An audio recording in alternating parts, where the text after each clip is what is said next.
ವರ್ಷದ ಶ್ರೀಶಕೆ 1948 ಪರಾಭವನಾಮ ಸಂವತ್ಸರ.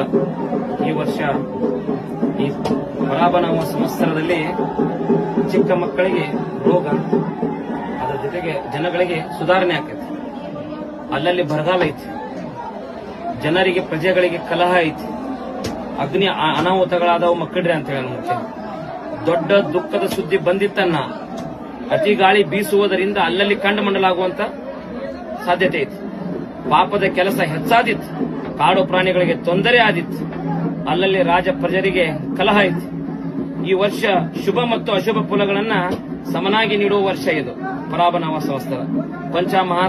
ಪಂಚಮಹಾಪಾತಗಳು ಹುಟ್ಟುತ್ತಾವ.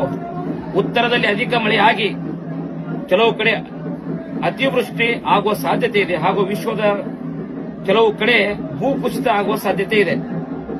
ರೈತರಿಗೆ ಹೆಚ್ಚಿನ ಒಳ್ಳೆಯದಾಗುವಂತ ಈ ವರ್ಷ. ರಾಜಕೀಯದಲ್ಲಿ ಇನ್ನಷ್ಟು ಹೊಸ ತಿರುವು ಉಂಟಾಗತ್ತೆ. ಈ ವರ್ಷದ ದೇಶದ ಗಡಿಗಳಲ್ಲಿ ಆತಂಕದ ವಾತಾವರಣ ಮತ್ತು ಯುದ್ಧದ ಕಾರ್ಮೋಡ, ನೈಸರ್ಗಿಕ ವಿಕೋಪಗಳ ಹಾವಳಿ ಹೆಚ್ಚಾದಿತ್ತಂತೇಳಿ ಮುಖ್ಯ. ಈ ವರ್ಷದಲ್ಲಿ ಆರ್ಥಿಕತೆಯಲ್ಲಿ ಸ್ಥಿರ ಬೆಳವಣಿಗೆ ಆಕತ್ತೆ. ಶ್ರೀಮಂತ ಬಡವರ ನಡುವಿನ ಅಂತರ ಸಮಸ್ಯೆಗಳು ಕಡಿಮೆ ಆಕಾವು. ಈ ವರ್ಷದಲ್ಲಿ ಉತ್ತಮ ಮಳೆ ಆಗುವ ಸಾಧ್ಯತೆ, ಆದರೆ ಭೂಕುಸಿತ, ನೈಸರ್ಗಿಕ ವಿಪತ್ತುಗಳು ಎದುರಾಗಬಹುದು. ಹೆಚ್ಚಿನ ಸವಾಲನ್ನ ಎದುರಿಸುವ ಬೇಕಾದಿತ್ತು ಅಂತೇಳಿ ಈ ವರ್ಷ ಮುಖ್ಯ. ಜನರಿಗೆ ಆರೋಗ್ಯದಲ್ಲಿ ಸುಧಾರಣೆ ಆಕತೆ. ಈ ವರ್ಷದಲ್ಲಿ ಬಹಳ ಪ್ರಮಾಣದಲ್ಲಿ ಮಳೆಯ ಪ್ರಭಾವ ಭೀತಿ, ಆದರೂ ಯಾವ ರೀತಿ ಭಯವಿಲ್ಲ. 7ನೇ ಮಳಿ 8ನೇ ಬೆಳಿ. 3 ಕೋಟಿ ಬಚಾರ್ ಕಿ ದೋಸ್ತರೋ,